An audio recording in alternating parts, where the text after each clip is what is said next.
Hey guys, Coach Eric here on the Siva Fitness channel. As a beginner, downward facing dog can be a very tricky posture in your yoga practice. But I've got a couple tricks that I want to show you that helped me out a lot, and it can definitely keep you focused on the right things as you incorporate down dog into your yoga.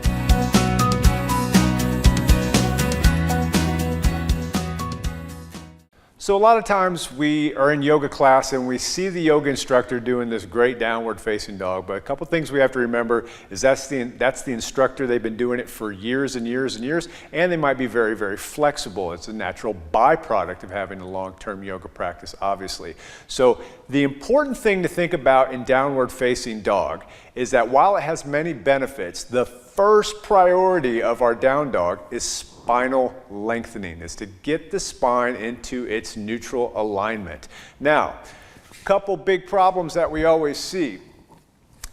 Tight hamstrings are a huge inhibitor in a downward dog position. So what does that look like? Well, if I see my teacher with his heels down on the ground and I try to put my heels on the ground, it's going to make my back actually round if my hamstrings are tight. Not only that, but it can make me shift forward into this position where now my shoulders are becoming very tired.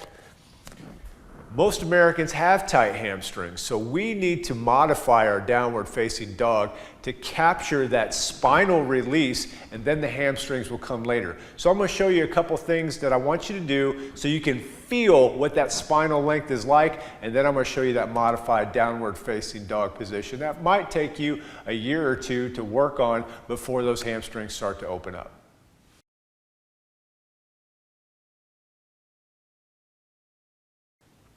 So the best way to feel what a down dog is supposed to feel like is to take the pressure off of the shoulders and stand up and do a down dog against the wall, or what we call a wall dog. Bring your hands shoulder width apart, just like they would be on the floor, and lock out your elbows. Walk your feet slightly behind your hips and put a bend in your knees so the hamstrings don't tighten up.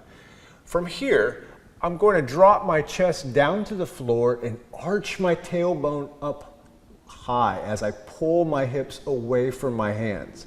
Pressing down into the wall, I can get a little bit more length, and I'm going to push my feet into the floor to extend my spine even longer. Take a few breaths here, and when I come up, I'm going to bend my knees and walk to the wall, and come up nice and slow so you don't get too lightheaded. Hold that position for 5, 10, 15 seconds until you feel like you've got that full spinal length. And then I've got to have an imprint in my mind of what that feels like, and I'm going to take that back down to the floor and incorporate it into my modified downward facing dog. So now that I know what that spinal length is supposed to feel like, how do I put it in my down dog on the floor? Well, remember, there's a couple things. I have to make sure that my hamstrings don't sabotage the whole spinal lengthening process. And also, I have to be mindful that my shoulders don't get too fatigued as well, or I'll start making adjustments that might make my down dog not quite as productive. But either way, my hands go back underneath my shoulders in this tabletop position, and I'm going to start by curling my toes and pushing my butt back to my heels. This is pressing my belly against my thighs, and this is a good place to start. And as I lock my elbows and press into the floor, I'm going to push my knees slightly off the ground and continue to arch my tailbone up in the air to get that spinal length. With my knees bent, my hamstrings aren't rounding my back. In other words, if I try to straighten my legs from here, my hamstrings are tight, we go back into that rounded back position. You may even have to open your feet a little bit wider to get that tailbone to arch. Everybody's built a little bit differently, but this is a great and very productive downward facing dog. From here, over time, I might feel that my legs can get a little bit straighter as I go on, but I'm still not changing the shape of my spine. Keep the elbows locked, keep the priority in the spine, and grow into that hamstring stretch as you deepen your practice.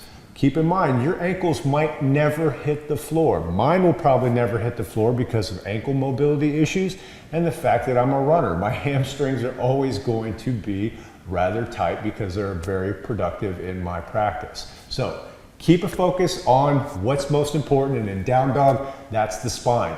We really appreciate you watching. Please subscribe to this channel for more functional and holistic fitness tips and lifestyle advice. Take care.